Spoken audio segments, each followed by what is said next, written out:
Hey guys, I was at Costco and picked up a few boxes of these acoustic tiles.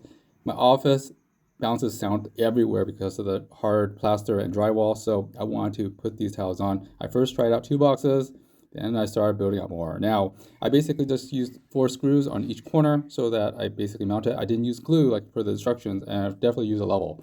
So it looks really, really awesome.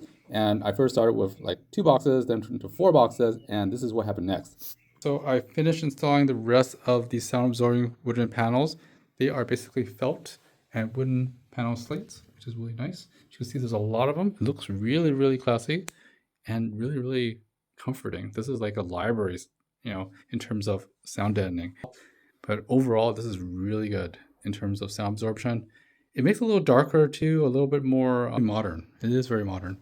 The only thing is that there's not much light coming up. It absorbs light as well. So I think I need to add either some artwork, some lighting, to make this a little bit more less just one stoic pattern. It looks really awesome though. There's a total of I think 21 panels. 4 by 3, that's 12, and then plus another 9 on this side. 3 by 3. So yeah, that's 21 panels. Wow, it's pretty awesome. So yes, it absorbs the sound, looks good. Need some artwork or something in the back to finish the thing off. But anyways, great vibes, good stuff. See you in the next video. Thanks a lot. Bye-bye.